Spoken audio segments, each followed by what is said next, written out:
Punjab text book 2013 का ये question है जी। और हमें क्या करना है इसमें कि हमारे पास एंगल्स गिवन है, जैसे आप देख सकते हैं 240 डिग्री, 490 डिग्री और फिर -270 डिग्री का एंगल। ठीक है, हमने इन एंगल्स को रिप्रेजेंट करना है इनकी स्टैंडर्ड पोजीशन में। अब स्टैंडर्ड पोजीशन क्या होती है, मैं आपको नहीं जो है वो एग्जांपल से, यानी जो नंबर्स हमने जो एंगल गिवन है हम इन्हीं से इनको समझते हैं जी। इस तरह से है कि जिस वक्त हम एक प्लेन पे कार्टेशियन जो है वो कोऑर्डिनेट सिस्टम बनाते हैं, यानी हमने जैसे यहाँ पर एक हॉरिजॉन्टल लाइन ड्रॉ की जो कि वाइट कलर में नजर आ रही है, इसे मैं कहता हूँ एक्स एक्सिस। ठीक है, ठीक है, ये हमारे पास एक्स एक्सिस है। और इसी तरह जो हमारे पास ये वर्टिकल लाइन येलो कलर में नजर आ रही है, ये हम कहेंगे ये हमारे पास वाई एक्सिस है। ठीक है, अब जहाँ पे ये दोनों लाइंस इंटरसेक्ट करती हैं, ये हमारे पास जो पॉइंट कहलाता है, इसे हम कहते हैं ओरिजिन। ठीक है, अब ये बात हम ऑलरेडी जानते हैं। अब हम यूँ बात करते हैं कि अगर हम फर्ज करें, जब हम एक एंगल की बात करते हैं तो एंगल जो बनता है वो इस तरह से बनता है कि अगर एक रे, ठीक है, जिसका कि ये स्टार्टिंग पॉइंट था, चूंकि इसका एंडिंग पॉइंट नहीं पता होता, अब मैं ये कहता हूँ इसी वर्टेक्स पे इसको मैं फिक्स कर दूं। ठीक है, फिक्स कर दूं यहाँ पे, और ये रोटेट करे एंटी क्लॉकवाइज और यहाँ तक इसमें रोटेशन है, तो ये एंगल बना। ठीक है, तो पॉजिटिव हुआ क्योंकि हमने एंटी क्लॉकवाइज घड़ी की मुखालिफ सिमत में इसको मूव कराया। और अगर ऐसे होता कि मैं इसको इस तरह से मूव कराता क्लॉकवाइज यानी घड़ी की डायरेक्शन में, तो ये नेगेटिव एंगल बनता। ठीक है, ये तो बात एंगल की बात हुई। अब स्टैंडर्ड पोजीशन में हम यूं करते हैं कि हम एंगल हमने रिप्रेजेंट करना है, तो हम जो स्टार्टिंग आर्म होगा, जो इनिशियल आर्म होगा, जहां से इब्तिदा होनी है, उसको हम पॉजिटिव एक्स एक्सिस पे रखेंगे। ठीक है, यानी वर्टेक्स जो होगा वो ओरिजिन होगा। ठीक है, ये उस एंगल का जिसको कि मैं यहाँ पर रिप्रेजेंट करने जा रहा हूँ 240 डिग्री का, तो ये इसका इनिशियल आर्म है। यहाँ पर इसको मैं थोड़ा सा प्रॉपर बना लेता हूँ जी। ये इनिशियल आर्म है। अब इसकी मेजरमेंट चूंकि अगर ट्रायंगल के हवाले से तो कुछ होगी, अब हम एक रे ही इसको रफ रे ड्रॉ कर लेते हैं। ये इनिशियल आर्म है, इसका ओ ए कर लेते हैं। ठीक है, अब इसमें जो रोटेशन आ रही है वो पॉजिटिव आ रही है, तो हम इसका मतलब हम एंटी क्लॉकवाइज मूव करेंगे। कितना मूव करना है जी, कौन से क्वाड्रेंट में या कहाँ पर ये लाई कर सकता है। देखें, फर्स्ट क्वाड्रेंट जो है वो 0 से 90 से छोटे तक होता है। ठीक है, 90 डिग्री से कम कम। जब हम एग्जैक्ट यहाँ पर आते हैं तो ये हमारे पास जो होता है इसे हम क्वाड्रेंटल एंगल कहते हैं। ठीक है, यानी ये जो है ये किसी क्वाड्रेंट में नहीं है, ये एग्जैक्ट एक लाइन के ऊपर आ जाता है एंगल। ठीक है, 90 वाला। फिर यानी फर्स्ट क्वाड्रेंट में अगर हमने देखा तो ये 0 90 के दरमियान एंगल रहा।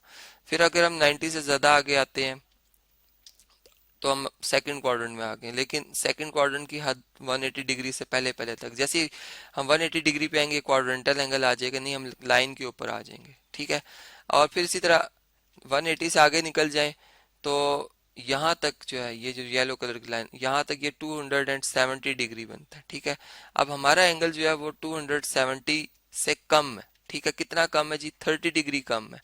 तो यहाँ पर मैं यूं कहूंगा कि इनिशियल आर्म अगर यहाँ पे था तो जो टर्मिनल आर्म होगा इसका यहाँ पे, बल्कि ये वर्टेक्स हम रेस करना पड़ेगा जी। यहाँ से इसको मैं रेस कर देता हूँ, ओरिजिन हम यहाँ पे लिख देते हैं क्योंकि हमारा ये इनिशियल आर्म है।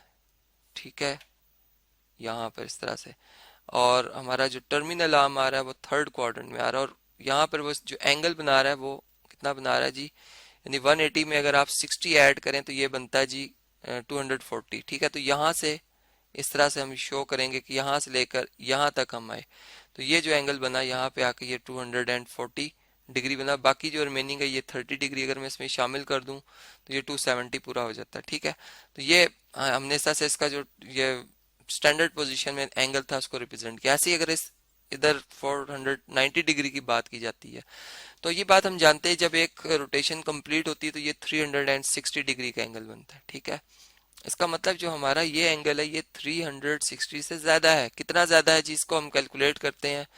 हम ऐसा करते हैं कि 490 में से माइनस कर देते हैं 360। अब मैंने माइनस सिर्फ इसलिए किया कि ये एंगल 360 का डबल से ज्यादा नहीं है, यानी अगर इसका 360 में 360 ऐड करो जो कि 720 बनता है, उससे कम है, तो मैंने इसको एंगल को माइनस किया 130 डिग्री। यानी इसका मतलब ये हुआ कि मैं 490 को इस तरह से लिख सकता हूँ कि 360 डिग्री प्लस 130 डिग्री, जो कि मिलकर पूरे 490 को कंप्लीट करते हैं। ठीक है, तो अब हम ऐसे करेंगे कि जो रोटेशन होगी एंगल की, इनिशियल आर्म हम यहाँ पर वर्टेक्स को शो करेंगे। ठीक है, चलें इसके लिए मैं रेड कलर यूज करता हूँ कि ये हमारे पास इनिशियल आर्म है, ठीक है। ये ओ बी कर लेते हैं इस दफा हम, बल्कि इसको ओ प्राइम नाम दे देते हैं क्योंकि वो हम ऑलरेडी यूज कर चुके हैं। अब हम इस तरह से मूव करते हुए आएंगे आएंगे, ठीक है। वन रोटेशन कंप्लीट होगी, अब यहाँ पे रुकेंगे नहीं, यहाँ से हमने मजीद जो है वो कितने डिग्री और बनाना है, 130 डिग्री। 130 डिग्री जो है वो अगर 90 में अगर हम 40 ऐड करते तो ये 130 डिग्री बनता है। इसका मतलब 90 से आगे निकलना है हमने, ठीक है। तो यहाँ पर हम 90 तक आएंगे, यहाँ से इस तरह से हम इसको शो करेंगे। यहाँ पे मैं थोड़ा सा जो मैंने कलर यहाँ पे किया है इसको मैं ऐसे शो करता हूँ कि ये यहाँ पे आके फर्स्ट रोटेशन और यहाँ से ये दूसरी रोटेशन स्टार्ट हुई, ठीक है। ये यहाँ से यहाँ से यहाँ से अब 40 डिग्री जो है वो अंदाजन मैं कहता हूँ जी यहाँ तक होगा, ठीक है।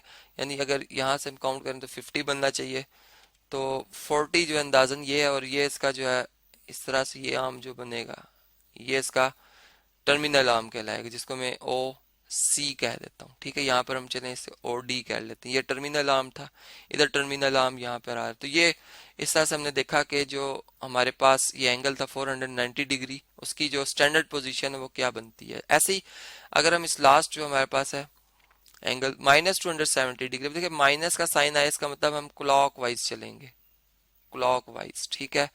अब क्लॉक वाइज वर्टेक्स हम यहीं पे रखेंगे एंगल का। ये हमारे पास इसका इनिशियल आर्म है, चलें इसे मैं ओ ई कह देता हूँ, या इस दफा ओ डबल प्राइम इस एंगल को नाम देते हैं। अब देखिए हमने एंटी क्लॉक वाइज चलना है, तो यहाँ से हम स्टार्ट करेंगे, तो सॉरी क्लॉक वाइज चलना, तो यहाँ से यहाँ तक ये -90 डिग्री बनेगा, ठीक है। यहाँ से यहाँ पे आएंगे तो -180 बनेगा। यहाँ से यहाँ तक आएंगे तो ये हमारे पास मजीद 90 में ऐड हुआ तो -270 डिग्री। तो यहाँ पे हम एंगल का जो फाइनल आर्म यानी इसका टर्मिनल आर्म बनता है वो यहाँ पे बनता है, ठीक है। तो इसे मैं अब यहाँ पर रेड कलर कर देता हूँ ताकि हमें इसका जो फाइनल आर्म है, टर्मिनल आर्म है, ठीक है, यहाँ पर ये शो हो जाए इस तरह से। ये ओ एफ जो हमारे पास है ये बेसिकली ये हमारे पास टर्मिनल आर्म आ रहा है, ठीक है। तो इस तरह से अगर हम क्लॉकवाइज चलें या एंटी क्लॉकवाइज चलें, हमने दोनों तरीकों से देखा कि स्टैंडर्ड पोजीशन में कैसे एक एंगल को लिखा जाता है और क्या उसकी बुनियादी जो है वो कंडीशन होती हैं जिनको के फॉलो करना जो है हमारे लिए लाजमी होता है।